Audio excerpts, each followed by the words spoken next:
Halo teman-teman semuanya, selamat malam. Selamat berjumpa bagi yang baru pertama kali berjumpa. Malam ini kebetulan saya belum bisa tidur, jadi saya akan berbagi kepada teman-teman. Tentunya masih berkaitan dengan BPJS Kesehatan. Jadi memang untuk saat ini BPJS Kesehatan sudah menjadi pilihan utama ya, terutama untuk jaminan kesehatan. Karena ya kalau mau dilihat BPJS Kesehatan sudah sangat banyak membantu masyarakat ya, terutama bagi masyarakat kalangan menengah, bahkan orang yang sampai masuk kategori yang benar-benar tidak mampu ya, sebab BPJS Kesehatan sudah sangat membantu. Pertanyaannya, apakah teman-teman semua sudah mendaftar BPJS Kesehatan atau sudah terdaftar sebagai peserta BPJS Kesehatan? Dalam hal ini kalau teman-teman sekalian yang sudah terdaftar sebagai peserta jaminan kesehatan KIS dari bantuan pemerintah ya oke, syukuri aja. Tetapi kalau bagi teman-teman yang belum terdaftar dan kalau seandainya status pekerjaannya itu PNS, TNI, Polri atau pejabat negara atau seperti PPNPN, itu kan pengurusannya juga tidak ribet sebenarnya, karena prosesnya pun tidak makan waktu ya. Yang saya mau fokuskan di penjelasan kali ini bagi teman-teman yang misalnya pekerjaannya itu pekerja honor atau pekerja buruh kasar, petani, nelayan. Sebentar ya, baterainya lowbat. Petani, nelayan. Nah, itu kalau kita ingin mendaftar BPJS Kesehatan, misalnya kita tidak dapat yang bantuan pemerintah ya, otomatis kita akan masuk di dalam segmen PBPU Mandiri. Itu yang iurannya akan dibayarkan sendiri, teman-teman. Nah, kenapa saya fokuskan di sini? Karena untuk mendaftar BPJS Mandiri itu, teman-teman, itu memakan waktu. Jadi pada saat teman-teman mendaftar, itu 14 hari kemudian baru kartu teman-teman bisa dapat. Artinya setelah 14 hari baru teman-teman bisa mendapat jaminan BPJS jika teman-teman lagi masuk rumah sakit misalnya kayak gitu. Oke, jadi begini teman-teman. Untuk mendaftar BPJS Kesehatan khususnya segmen PBPU Mandiri yang iurannya dibayar sendiri, tahu dulu persyaratan ya. Salah satunya kartu keluarga. Terus sekarang itu kan wajib iurannya itu di auto debit dari rekening, jadi teman-teman harus punya buku tabungan ya. Terus materai, KTP itu semua disiapkan supaya persyaratannya lengkap.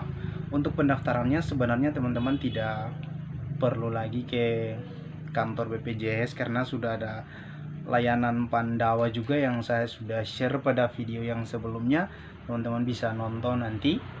Teman-teman bisa login langsung dari WhatsApp saja, ada link yang nanti dikirim di layanan Pandawa itu. Jadi kalau teman-teman tidak berkesempatan untuk ke kantor BPJS, bisa langsung melalui layanan itu. Oke, jadi sebelum teman-teman setelah teman-teman sudah mempersiapkan berkas semua ya, ada satu poin yang paling penting pada saat teman-teman mendaftar BPJS Kesehatan. Begini teman-teman, kebanyakan peserta misalnya dia membawa kartu keluarga, misalnya di dalam kartu keluarga ada 5 orang. Nah, dia dari rumah ini dengan tujuan mau daftarkan dirinya sendiri. Misalnya kita sebutkan si satu ya, dia datang, dia bilang, Pak, Ibu, saya mau daftarkan BPJS untuk diri saya sendiri. Nah, saya mau tekankan bahwa untuk BPJS Kesehatan tidak bisa mendaftarkan dirinya sendiri jika di dalam kartu keluarga ada 5 orang dan status di dalamnya itu sebagai anak, mama dan papa atau ayah dan ibu. Nah, itu, dan kalau pada saat itu semuanya belum terdaftar sebagai peserta BPJS Kesehatan, maka tidak bisa mendaftar satu orang. Semua yang belum terdaftar di dalam kartu keluarga itu wajib didaftarkan. Itu ketentuan BPJS Kesehatan. Ya. Jadi kalau pertanyaannya, terus jika saya ingin mendaftar diri saya sendiri, tidak ada solusi. Karena seperti yang tadi saya katakan, semua yang belum terdaftar wajib didaftarkan berdasarkan kartu keluarga. Begitu. Yang saya akan sampaikan ini mungkin bukan keharusan ya, jika teman-teman punya kartu keluarga sendiri. Jadi yang saya anjurkan di sini bukan saya menganjurkan teman-teman semuanya untuk membuat kartu keluarga sendiri. Itu kita sudah menyalahi mekanisme aturan.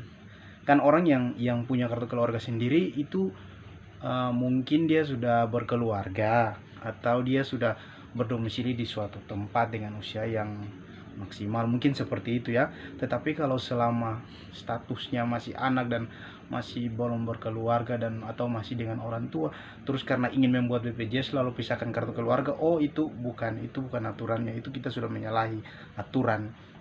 Iya, jadi pada prinsipnya, pada dasarnya bahwa kita tetap mendaftarkan BPJS Kesehatan yang segmen mandiri ini permanen untuk satu kartu keluarga. Jika kita semua sama-sama dalam kartu keluarga belum terdaftar sebagai peserta BPJS, dengan ketentuan jika hari itu teman-teman mendaftar 14 hari kemudian baru teman-teman bisa melakukan pembayaran dan kartunya aktif. Ya teman-teman, itu penekanannya di situ. Jadi intinya kenapa saya sarankan untuk teman-teman harus mendaftar.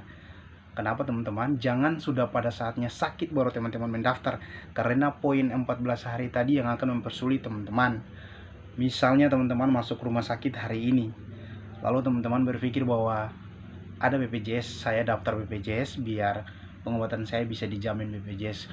Kalau Anda seorang PNS, TNI Polri atau pekerja swasta, otomatis pengurusannya akan cepat dan langsung jadi jika datanya tidak bermasalah. Tetapi kalau Anda hanya seorang petani atau wirausaha atau pegawai honorer atau pokoknya di luar dari non PNS, TNI Polri, pejabat, PPNPN dan sebagainya, kita akan mendaftar BPJS mandiri dengan ketentuan 14 hari. Otomatis pada saat Anda masuk rumah sakit dan Anda mendaftar BPJS, maka BPJS belum bisa menjamin proses pengobatan Anda selama di rumah sakit jika belum 14 hari, ya kan? Jadi pesan saya di sini, pesan saya sebenarnya kesehatan itu adalah modal utama. Jadi kalau Anda sudah mulai merasa kesehatan tidak bersahabat, mendingan mempersiapkan itu sekali dari awal, terutama bagi yang BPJS mandiri ya. Untuk segera daftarkan BPJS ya, karena proses 14 hari ini yang saya tekankan akan mempersulit teman-teman. Ini fakta yang sering terjadi ya, karena tidak ada kebijakan apapun dari BPJS untuk melepaskan ketentuan 14 hari ini. Tidak ada kebijakan apapun dari BPJS. Jadi teman-teman, jika teman-teman, sekali lagi pesan saya, jika teman-teman sudah merasa tidak beres dengan kesehatan teman-teman dan teman-teman berpikir bahwa suatu saat jika saya sakit ada BPJS, oke, betul. Tetapi jika teman-teman punya status pekerjaannya masuk dalam kategori peserta BPJS mandiri, persiapkanlah pendaftaran lebih awal, karena jika sudah pada harinya baru teman-teman melakukan pendaftaran, BPJS tidak bisa menjamin perawatan teman-teman selama di rumah sakit. Oke teman-teman,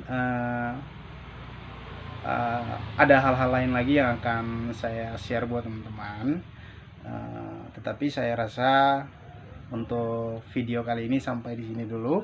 Jika teman-teman masih kurang paham, silakan komen dan kita share, atau saya dan apa yang akan ditanyakan di komen saya akan buat dalam konten-konten yang berikut. Jangan lupa like, komen, dan subscribe. Terima kasih, sampai jumpa.